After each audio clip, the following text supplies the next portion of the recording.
एक अनोखे हस्ताक्षर हैं कला गुरु विष्णु चिंचालकर। प्रसिद्धि के राजमार्ग से अलग अपने एकांत में टिमटिमाता ऐसा नक्षत्र जो जीवन की 8 दशक लंबी यात्रा में निरंतर तलाश रहा है आकारों को। कागज और कैनवस के साथ साथ उनकी आंख उन आकारों को पहचानकर उन्हें प्रतिष्ठित करती है सौंदर्य की एक नई और अनोखी दुनिया में। अपने घर में तमाम दुत्कारी हुई चीजों को अद्भुत नागरिकता देते हुए वे लगभग ब्रह्मा की तरह एक प्रति सृष्टि रचते हैं, जिनमें लोहे के तारों की टूटी छलनी में से झांकते हैं टैगोर। आम की गुठली दाढ़ी वाले संत की काया धारण कर लेती है और कपड़े टांगने के हैंगर के हिस्से तब्दील हो जाते हैं सप्तक की तान लेते गायक की मुद्रा में। उतरी हुई बनियान क्रॉस पर लटके क्राइस्ट की करुणा को करने लगती है साकार। मौसम की मार खाई लकड़ियां मूक खड़ी कतार में अवसाद भरती हैं और उघड़ी परत का प्लाईवुड का टुकड़ा संयोजन बन जाता है। पेड़ से टूटकर गिरते पत्ते जमीन पर गिरने की बजाय हंस बनकर उड़ने लगते हैं आसमान में। कुल मिलाकर प्रकृति स्वयं ही बोलती और बनाती है रंग और आकार। हमने रंगों का काम छोड़ दिया है ये बात नहीं है, रंग है हमारे इसमें, लेकिन ये फैक्ट्री के बने हुए रंग नहीं है, ये तो प्रकृति ने बनाए हुए रंग है। भाई जैसे फैक्ट्री में से जो मिल जाए रेडीमेड मिल जाता है उसका उपयोग हम कैनवास पर करते रहे। अब हमारे सामने तो प्रकृति की पूरी कलर बॉक्स खुली हुई है, भाई अलग अलग आकार है, उसमें आकार भी है रंग भी है, कई प्रकार के विविध, लेकिन इन रंगों को हम देखते कहाँ हैं। और प्रकृति की तो कलर बॉक्स हमारे सामने खुली है, पत्ते में रंग है, पत्तों में अलग अलग आकार है, अलग अलग रंग है। और चित्र बनाने के लिए आवश्यकता किन चीज़ों की होती है? या तो आकार और रंग, बस इन्हीं के माध्यम से तो बनता है। फिर अब हम जो है चिपक गए कि जो हम एक विशिष्ट रूप से, भाई पेड़ है, पहाड़ है, नदी है वगैरह, ये सारे अपने अपने आकार, तो इनका अनुकरण हम इस पे करते हैं, कैनवास पे करेंगे। ऐसा नहीं है कि श्री चिंचालकर ने परंपरागत और अकादमिक रास्ते की दक्षता से बचने के लिए प्रकृति में पलायन किया हो। मकबूल फिदा हुसैन, एनएस बेंद्रे जैसे सहपाठियों के साथ जमकर काम किया तथा लैंडस्केप, कॉम्पोजिशंस, पोर्ट्रेट, इन सब में महारत हासिल करते हुए अपना एक निजी मुहावरा भी विकसित किया। तकनीक के स्तर पर निष्णात हाथों ने चित्रकला के लगभग हर अवयव की गहरी और वस्तुगत पड़ताल की।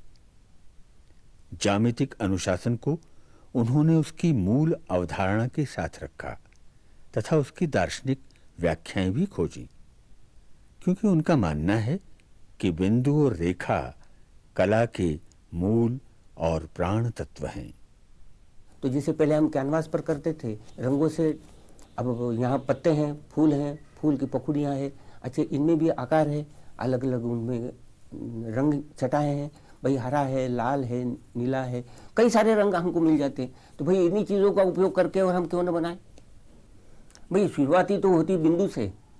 अब बिंदु जो है, अब बिंदु की जैसे हम बचपन में ज्योमेट्री सीखते थे तो रेखा की व्याख्या की गई, आकारों की व्याख्या की गई, बिंदु की व्याख्या, तो बिंदु में कोई डायमेंशन है ही नहीं, कोई नहीं। इसका मतलब ये नहीं कि वो है नहीं, वो इतना बड़ा है कि उसको हम आंक नहीं सकते। भैया हमारी जो पृथ्वी है वो भी एक बिंदु है। हम जो यहाँ से तारे देखते हैं, सूरज देखते हैं, चंदा देखते हैं, ये भी बिंदु के रूप में ही है। अगर समझो हम किसी टीले पर चले जाएं और वहाँ से अगर नीचे देखें तो भैया हमको पूरा लैंडस्केप दिखाई देगा। उनमें पेड़ पौधे वगैरह ये सब जो है, जो पास में देखेंगे तो पेड़ का आकार दिखेगा, लेकिन अगर दूर से देखेंगे तो आपको केवल एक धब्बा दिखेगा। बिंदु अगर बड़ा बन जाए तो वो धब्बे की शक्ल ग्रहण कर लेता है। धब्बे से निकलती फैलती रेखाएं ही रूपाकारों के सरल संकेत देती हैं। उसी खेल को चिंचालकर जी ने कला दृष्टि में परिवर्तित करते हुए रेखांकन का नया व्याकरण रचा, जिसने उन्हें जहां एक ओर अपने चारों ओर के जनजीवन को अपनी रचनात्मकता में शामिल करने का कौशल दिया, वहीं दूसरी ओर आकारों के अन्वेषण के हजारों हजार रास्ते भी दिए, और इसीलिए वे बिंदु को कला का आद्य मानते हैं। अब बिंदु जब अपने आप में आगे सरकेगा तो रेखा बन जाएगी। अच्छा, रेखा एक ही दिशा में जाएगा तो सरल रेखा है, अगर वो दिशा बदलेगा तो वक्र रेखा हो जाएगी। अच्छा, ये जहाँ से शुरुआत हुई उसको घुमा करके और फिर जब वो आकर के अपनी जगह पर या वो उस रेखा को काटेगा तो वो एक आकार बन गया। तो जो रेखा ने व्याप्त स्पेस है वो आकार बन गया। तो इस प्रकार से कोई डेफिनेट ऐसा आकार होता नहीं। चिंचालकर जी ने अपने सृजन के बीच व्यवसाय और शुद्ध कला की दो अलग अलग फांक नहीं बनाई, बल्कि व्यावसायिक कला की समूची आवयविकता पर शुद्ध सृजनात्मक दृष्टि का सौंदर्यपरक नियंत्रण बनाए रखा।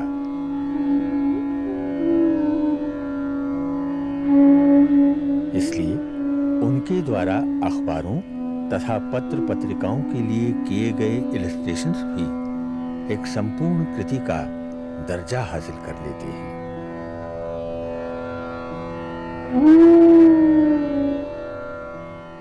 जब हम स्कूल में काम करते तो स्कूल में अधिकतर तो ऑयल्स में काम करना पड़ता था। ऑयल पेंट्स, पोस्टर भी होते थे, वाटर कलर भी होता था। तो उसका माध्यम का कोई खास वो नहीं, लेकिन रियलिस्टिक काम का उस वक्त ये रहा। तो जैसे ये हमारे समय में मैंने बेंद्रे साहब तो पास होकर के गए थे, लेकिन एम एस जोशी जो है वो टीचर्स के रूप में उनका संयोग हुआ। अब वो बिल्कुल एनाटॉमी वगैरह और इन चीज़ों को लेकर के बिल्कुल रियलिस्टिक ढंग से, तो सबसे पहले प्रभाव तो उनका ही पड़ा। जैसे तो हमारे रवि वर्मा वगैरह और इनका तो प्रभाव होता ही रहा, लेकिन मुझे ये लगा, अच्छा वो फिर जो इंग्लिश पत्रिकाएं वगैरह या उनके पेंटिंग्स या परीक्षा को जब हम जाया करते थे तो बड़ौदा रुक करके वहाँ आर्ट गैलरी में जाते, तो आर्ट गैलरी में जो पुराने ओल्ड मास्टर्स वगैरह हों उनके पेंटिंग्स देखते, तो उनके पेंटिंग्स का भी असर पड़ता।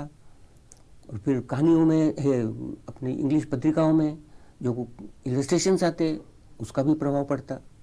तो अधिकतर रुझान जो है वो इलस्ट्रेशन की तरफ मेरा अधिक रहा। जो भी मैं कंपोजिशंस वगैरह भी बना था वो सब रियलिस्टिक स्टाइल्स के ही होते थे।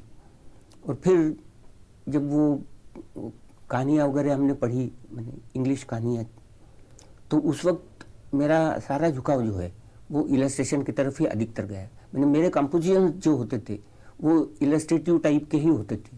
अभी भी जब कहानियाँ आती है पढ़ता हूँ।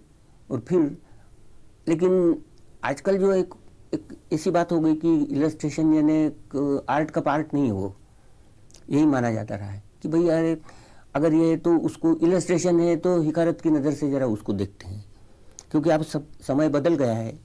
लेकिन मेरी मान्यता वो नहीं है। जब कहानी पढ़ता हूँ तब उनमें के जो कैरेक्टर्स होते हैं वो आते हैं। और अगर समझो मुझे कहानी चित्र बनाना है तो भी कहानी में एक सस्पेंस होता है, तो चित्र जो बनाता हूँ तो उसमें ऐसा है कि पार्ट की वो चित्र देख करके और फिर किस प्रकार वो कहानी होगी इसका अंदाज़ा उसमें आए। जब कैरेक्टर्स देखता हूँ तब मेरे सामने अपने कल्पना से अलग अलग कैरेक्टर्स उभर के आते हैं, और वो कैरेक्टर्स जो हैं वो उसमें कहाँ तक आ सकते हैं, इतना मेरा प्रयास रहता है। क्योंकि हम लेखक के अंदर घुसने की कोशिश करते हैं कि जो लेखक शब्दों के द्वारा दे रहा है वो हम पिक्चर्स के द्वारा, इलस्ट्रेशन के द्वारा दे सके, तो उसको मैं सफल कहानी का चित्रमान मानता हूँ। स्केचिंग हमको हमारे रेगे मास्टर साहब ने, पहला लेसन तो वही थे।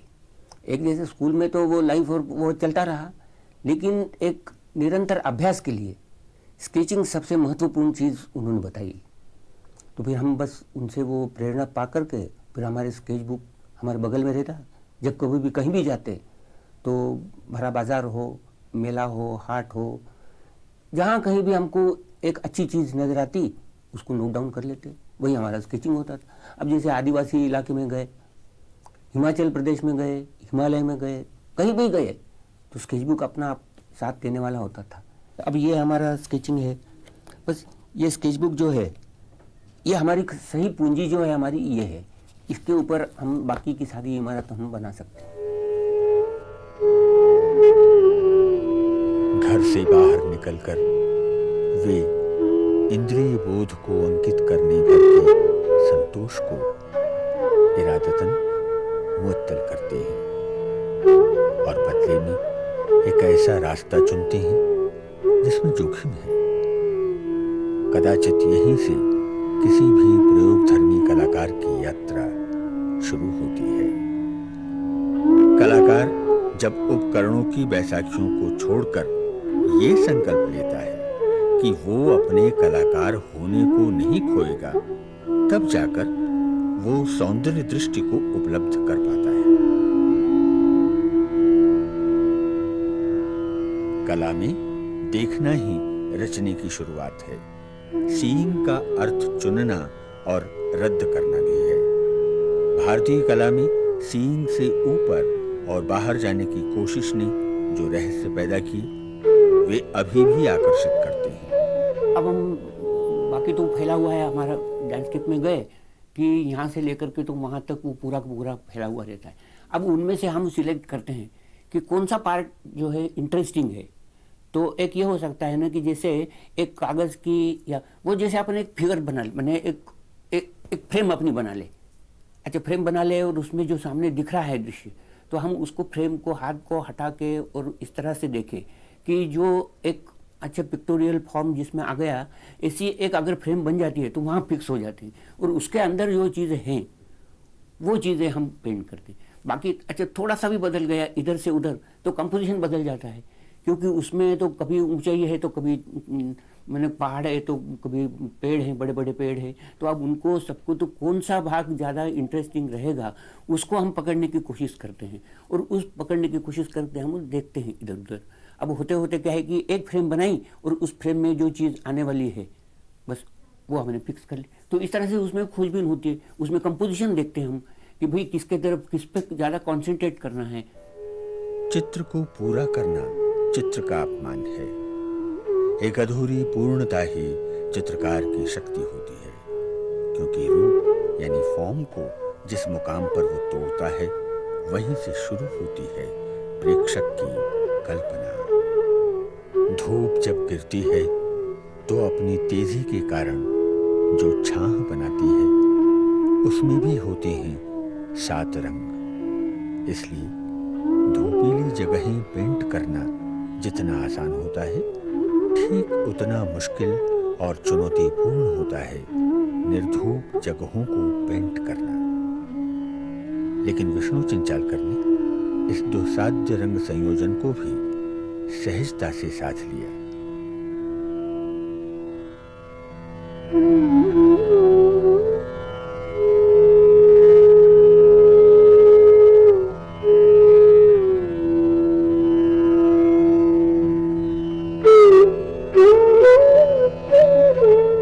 कलाकार कोई विशेष व्यक्ति नहीं होता, मगर यह भी सच है कि हर व्यक्ति अपनी सामान्यता में एक विशेष कलाकार होता है। जो दुनिया की तमाम देखी जा रही चीजों के दरमियान अपने किस्म की एक खूबी और खासियत खोज लेता है। यहीं से खोज शुरू होती है आकारों की।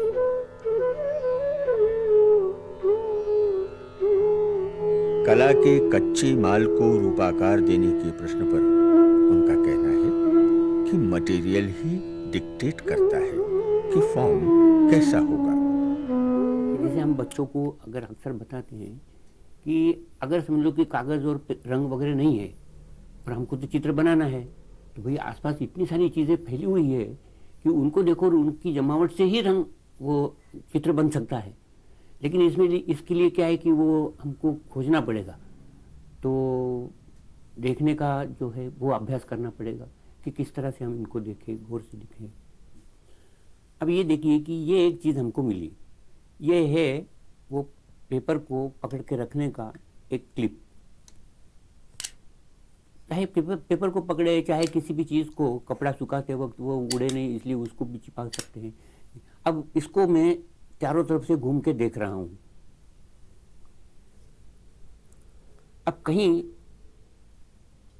इसका एक पार्ट जो है वो हमारे समझ में आ गया, लेकिन अब उसको मुझे दिखाना है, आगे बढ़ाना है, तो मैं अब तब तक वो इंतजार करता रहूंगा, क्योंकि ये मटेरियल जो है, इस मटेरियल के अनुरूप हमको वो मटेरियल मिलना चाहिए। तो वो मिल गया। अब ये देखिए कि ये जो है ये पुराने चश्मे की क्लिप है, चश्मे का घर है। अब इसका एक सीधा सा आकार है, इसका आकार एक कुछ अलग था, इसका आकार एक सीधा सा है। अब ये बेकार तो है, लेकिन इसको हमने फेंका नहीं। अब इस आकार का और इस आकार का दोनों को एक दूसरे के साथ मिला करके देखते हैं।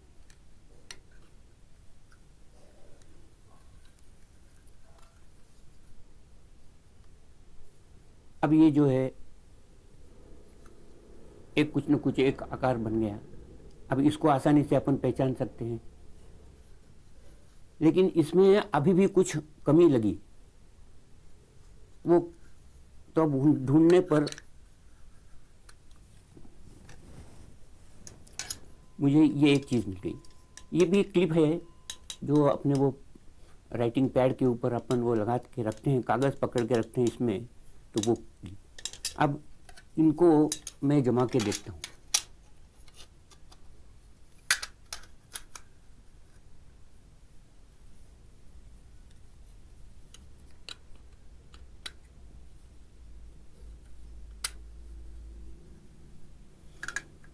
अब देखिए, अब बन गया।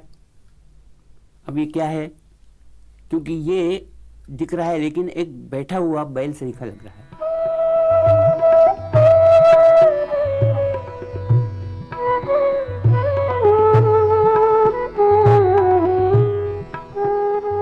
तो अब जैसे मटेरियल हमको किस तरह से डिक्टेट करता है, जैसे एक उदाहरण तो वो हो गया, हमारा नंदी बैल टायर मिल गया। अब दूसरा जो है कि मेरे पास ये काफ़ी पड़े थे, तो ये जो खुटियाँ हैं हैंगर्स हमारे, तो अब इसको लेकर के मैं कई बार सोचता रहा, तो इनको मिलाया, इसको मिलाया, तो कभी इसमें बदक सरीखा दिखे, कभी पक्षी सरीखा दिखे। अब होते होते मुझे ये मिला, तो मैंने ये एक ट्राई किया, तो इसको इसमें बांधा। अच्छा, इसके बांधने के बाद फिर ये चीज़ जो है, अब इसको देखते देखते क्या है कि मुझे वो एक 12 सिंगे की याद आ गई। अब वो पूरा करने के लिए फिर मैं मटेरियल ढूंढता रहा। मेरे पास एक पुराना ये बेसिन का एक पाइप जो है बेकार हो गया था, ये पड़ा था। अब इसके साथ खेलते खेलते मैंने कोशिश की ये केवल यहाँ रखने की।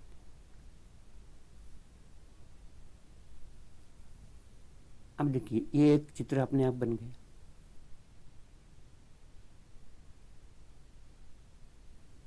अब ये देखिए कि ये हमारे आंगन में मिलने वाली चीजें हैं। दरअसल क्या है कि ये है आम की गुठली। अब उसको देखते देखते मुझे ये शक्ल नजर आई। वो तो खुद ही जो मटेरियल जो है वो खुद बोल रहा है, सिर्फ उसमें जो कमी थी वो मैंने यहाँ लगा दी कि अब यहाँ एक मैंने नाक लगा लिया। अच्छा, फिर उसको पूरा करने के लिए हमको ये मशरूम मिल गया, कुकर मुत्ता बरसात के दिनों में उगता रहता है, ये भी आंगन में ही मिलता है हमको। अब इसको हमने लगा दिया तो ये एक पोर्ट्रेट बन गया। ये है नारियल की नट्टी। अच्छा, इसमें जो है ये कुदरती ढंग के ये 3 छेद होते ही हैं। अब ये जैसे 2 आंखें, ये एक मुंह बन गया, ये अक्सर नारियल के इसमें होता है। अच्छा, फिर इसको साफा बांधने के लिए हमने क्या करा कि ये गुलमोहर की फली जो है इसको मुलायम करके ये पानी में डाल दिया तो उसको वो मुलायम हो गई। अच्छा, उसको यहाँ बांध दिया, ये चीज़ बन गई। अब इसको, इसका एक तो अभी चेहरा दिख रहा है, लेकिन अब इसको हम दूसरी ढंग से ट्रीट करते हैं।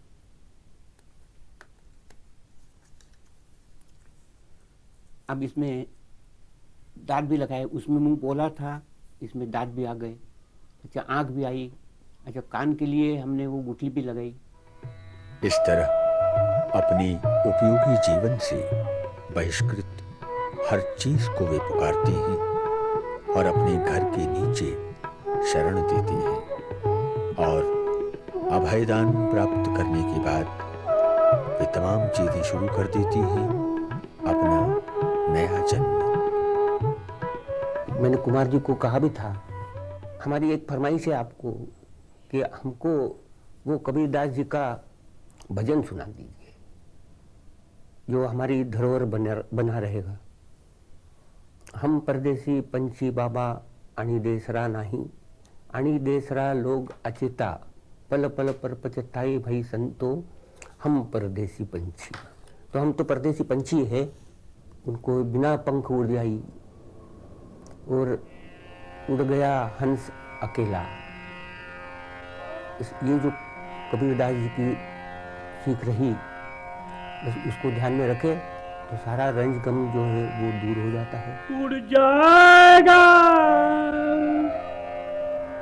हंस अकेला, हंस अपने जीवन के अकेला, इस संध्या काल में वे अकेले रह गए, जाएगा लेकिन हंस अपनी 8 दशकों की लंबी जीवन जगदर्शन यात्रा का में मेला, उन्होंने जगदर्शन एक का धीमी मेला, लेकिन निष्कंप उड़ लौ जाएगा निरंतर जलाई रखी, आ और वह लौ है जाएगा कला और कला दृष्टि। हंस अकेला, कला के आकाश में वो हमेशा टिमटिमाती रहेगी, आकारों की तरफ बढ़ती और आकारों की तरफ से लौटती यात्रा जैसे एक रेखा सी, एक जलती बिंदु की तरह। वे कहते भी हैं, मैं पगडंडी पर अकेला हूँ और एक दिन अकेला ही चला भी जाऊंगा। मिलना बहुत दुहेला, ना जानू किधर गिरेगा, ना जानू किधर गिरेगा, लग्या पवन का रेला, उड़ जाएगा अब उड़ जाएगा हंस अकेला, जगदर्शन का मेला, जगदर्शन का मेला, उड़ जाएगा जैसे पात गिरे तरुवर के, जैसे पात गिरे तरुवर के, मिलना बहुत दुहेला।